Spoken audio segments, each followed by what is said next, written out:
Trước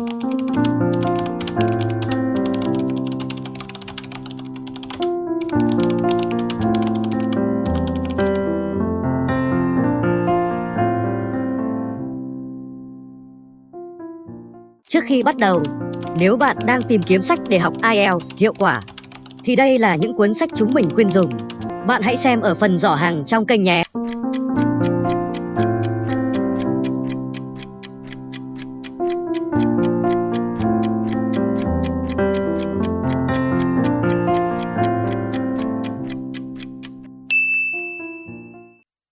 Part 1.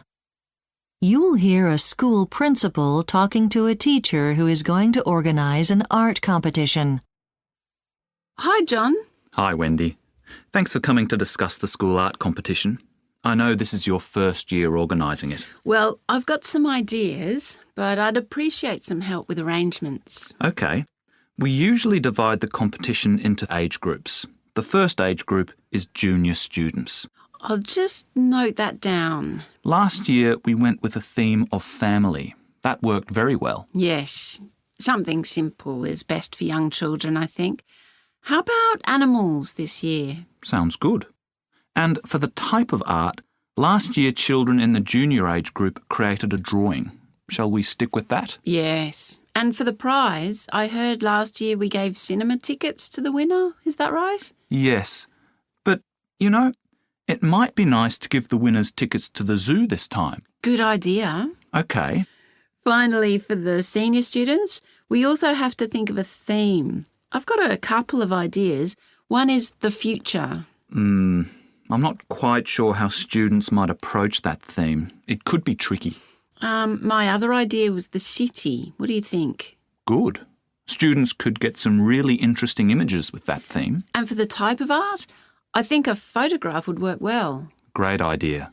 And as a prize, one of our sponsors is willing to donate a voucher that the winner can spend on travel. Fantastic. They can find inspiration for their next artworks. Now, let's discuss some further details of the competition. Sure.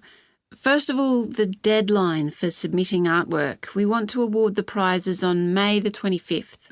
Last year we needed a week to judge the winners and finalise arrangements for the awards night. How about if entrants submit their artwork by May the 18th? Sure. I'll just note that down. Where should they submit their artworks? At the office? Actually, there's more space at the library. So let's ask students to take their art there. OK. In terms of judging the competition, what did you do last year? We used an excellent local artist. We should try and use her again this year. Her name is Rebecca Lee. OK. Is that L-E-E? No, it's Leigh. Right. I guess I should also note down her number so that I can get in contact with her after we finalise the rest of the competition details. Sure. I've got her number here. Are you ready? It's 0407 625 4633. Got it. After the judging, where are we going to display the artworks? How about we book the Bridge Street Gallery? It's a beautiful old building. It is. So can you go ahead and book it? Yes. And do you think we should also publish the artworks in the school magazine? Yes, definitely. I think the winning students would be delighted to see that. Great. Now, in terms of the art exhibition of the students' work, should we make it a morning event and follow it up with a special lunch or afternoon tea for parents? I was thinking a late afternoon event might be better so that parents can attend after work. After the exhibition, we could put on a dinner. What do you think? Yes, that could be nice. Now, I wanted...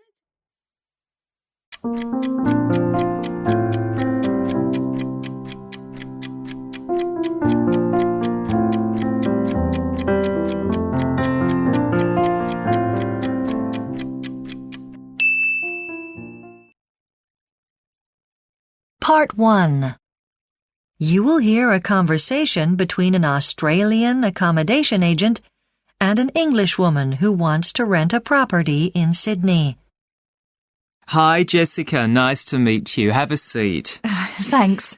So, you're looking to rent an apartment in Sydney. That's right. Like I said on the phone, I'm going to be working in a bank here for the next year. Well, I've had a look around for you, and there's one apartment I think might just suit you.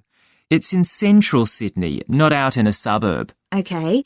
So what sort of apartment is it? Well, it's a studio, so basically it's designed for a single person or a couple.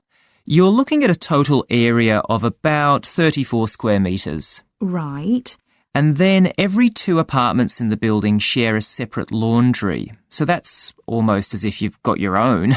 But it means that's not using up space in your apartment. And of course, you don't have the noise of the machines. Is it a modern building? Sure, and the apartment's nearly at the top of the building. I think it's on the 12th floor. No, the 14th. Oh, you must get a good view from up there. Yeah, and the great thing about this apartment is that you look right out over the harbour. It's a pretty awesome view. Oh. And the apartment's got huge windows, so you really appreciate it. One thing I'd really like is a garden so I can sit outside. Does the apartment block have one? No, but your apartment has a balcony, so there's room to sit out there. Okay, well, it all sounds good. Now, does the apartment block have any special facilities for tenants, like a gym? Yeah, it does. That's on the 1st floor, and all residents have access to that free of charge. And if you like swimming, you've got an indoor pool. Great. And one special feature of the building is it even has a couple of cinemas. They're on the ground floor, so you can even take in a movie without leaving the building. Of course, they're open to the public, but I think residents get a reduction. Right. And what happens about parking? Is that underground? That's right. Do you have a car? Not yet, but I'll probably need one, I suppose. I'm wanting to do a bit of travelling while I'm here. Well, one big plus of this location is the fact that it's in an excellent situation as far as transport is concerned, so a lot of residents don't bother to run a car.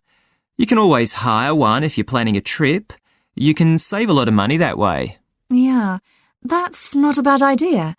But talking of money, you haven't mentioned the rent yet. So from the description of the property, I guess it might be quite expensive. I did say I didn't want anything above $600 a month. Well, I'm going to surprise you because this comes in at $580. So you're within your budget there, and I have to say, you're getting a bargain. Well, I'd have preferred to pay a bit less, but I suppose in this location... Yeah, and when you're looking at the rent, in a lot of places you have to add on the cost of electricity, but in this case it's all included, so you're saving money that way. Right. Well, I'd definitely be interested in the property. When's it available from? Well, the current tenant moves out on the 8th of August, so let's say it'll be free from the 13th. I'll need to get the cleaners in on either the 10th or the 11th. Right. And what's the address? It's number 220 Bat.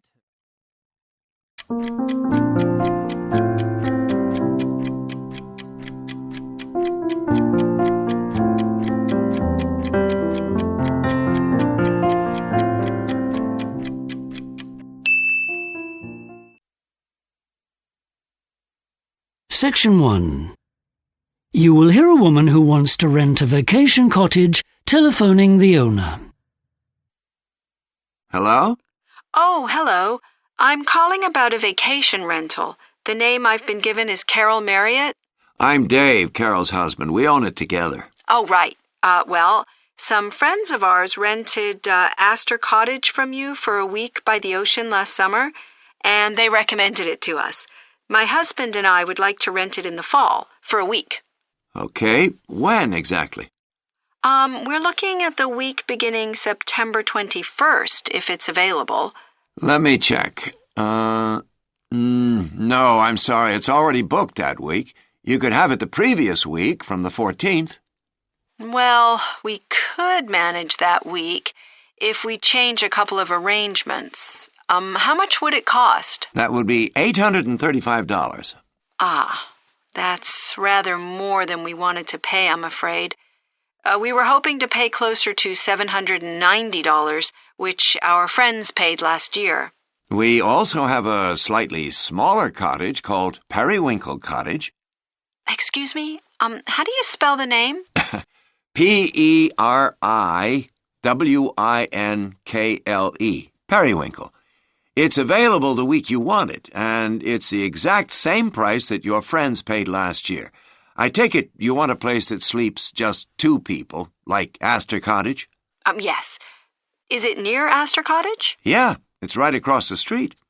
And what's this cottage like? Well, it's part of a historic building that was originally a school 100 years ago. It was converted into a post office around 1950. Then, later on, the post office moved, and the building was divided to make 2 cottages. So, is it on several floors? No, it's all on one floor. There's a large living room, a kitchen that's really well equipped, a bedroom, and a bathroom with a tub and a shower. Oh, very nice. From the living room, you can go out onto the deck, which is a great place to have your meals when the weather's nice. That sounds fantastic. Can you see the river that flows through the town from the cottage? You sure can. It's close by. You can see it from the bedroom. Okay. Would we need to bring anything? Bedding, say? That's provided. But we make a small charge for towels, unless you bring your own, of course. Oh, okay. I'll do that. Because we'll be driving, there'll be plenty of room in the car for things like that. Oh, that reminds me. Is there a garage that we can use? I'm afraid there isn't one. But you can usually get a parking spot on the street right in front of the cottage. No problem. We probably won't use the car much while we're there anyway. We like to go for walks. Oh, and what about the town itself? Are there any restaurants in the neighborhood? There are a few, all within walking distance. A lot of people like the fish restaurant, but in my opinion, the Chinese restaurant has got to be the best for miles around. That's good to know. We might end up eating out every evening. Well, why not? Our friend said the town is pretty famous for antique stores. That's right. There's a whole bunch of them, at least 10 on the main street. Marvelous. Okay, I'd like to make the booking, please. Great. We ask for a deposit of $200 and final payment at least 6 weeks before your stay. But we'll be away ourselves for much of August, so let's say no later than the last day of July. Is that okay with you? Fine. Okay. Then let me give you our details so you can send the deposit.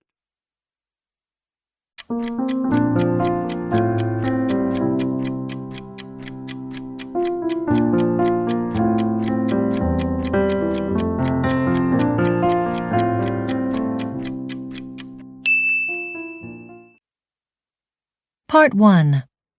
You will hear a conversation between an assistant in a post office and a customer who needs to send a package overseas.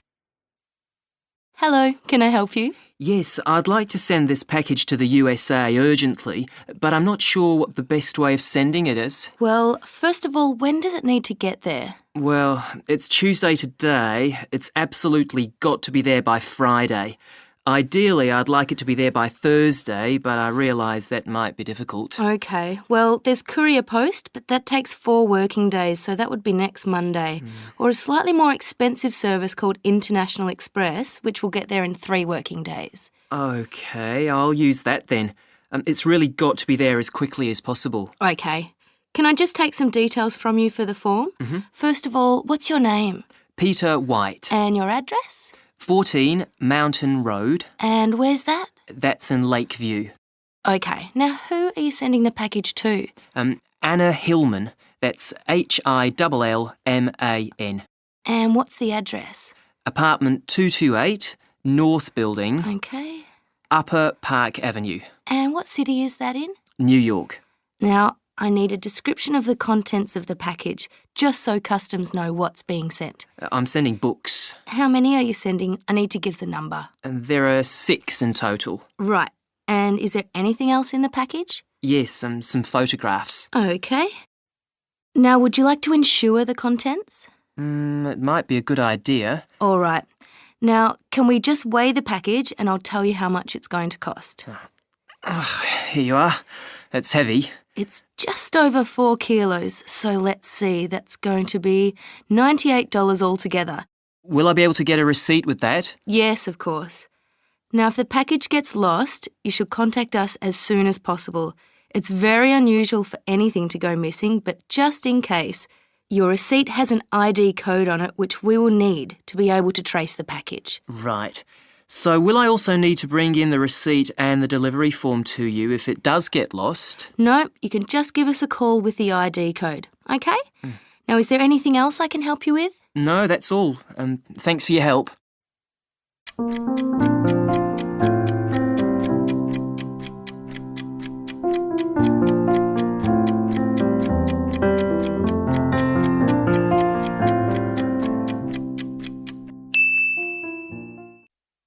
Section 1. You will hear a young woman phoning a friend who works for an airline to ask for advice about getting a job. Hello? Oh, hello. This is Ellie Fisher. We were at school together. Oh, hi Ellie. How are you? What are you doing these days? Well, actually, I'm looking for a job, and I was wondering about applying to an airline. You know, looking after the passengers. And I heard you're doing something like that. Yeah, I'm working as a cabin crew attendant. Right. So what does that involve? Well, you might have to give them the initial safety demonstration before takeoff, for example. You've probably seen that when you've made a journey by air. Actually, I've never flown, but I'd love to. That's why I'd like a job with an airline. Oh, right. And during the flight, you'd also be going round to see if anyone wants to buy anything. So I'd be dealing with money? That's right. You'd be responsible for that. And then, of course, you'd be serving meals and snacks and things. OK. So can anyone apply? Well, there are certain requirements. You must be at least 19 years old, and there's also a minimum height. That's 168 centimetres. That's to make sure you can reach the higher cupboards in the plane. Right. I'm 169 centimetres, I think. What about qualifications? You need to show that you have a good level of English, that's written and spoken, and also maths. OK. Well, I passed my exams in both those subjects, fortunately. And it's an advantage if you can speak another language, although for cabin crew it's not essential. I can speak Spanish. I did that at school until I was 16. Excellent. That'll be very useful.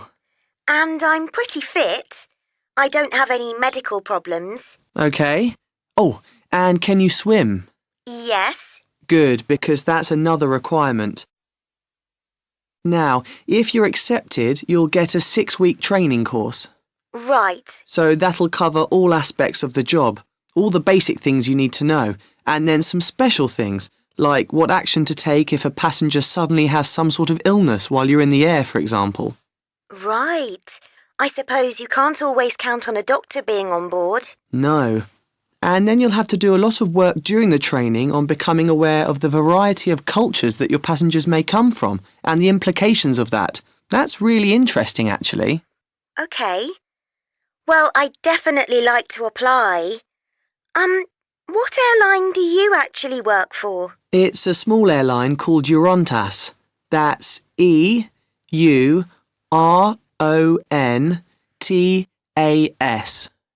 Is that N or M in the middle? N for November. OK. They're good people to work for. Have a look at their website. You can download the application form from there. Right. I don't have much in the way of experience, though. Well, what have you done since leaving school? I worked in a supermarket for a bit, on the information desk. I was helping deal with queries from customers. OK, put that down. That's one of the most important aspects of the job, in fact. Oh, right. And last year, I also did some voluntary work as part of a team. Should I put that down too? Of course. That's something else they'll be looking for, being able to work with others. Right. And a lot of airlines expect you to pay for your own uniform, but the good thing about this airline is that they provide it for you. Great. Well, thanks so much, Greg. I really...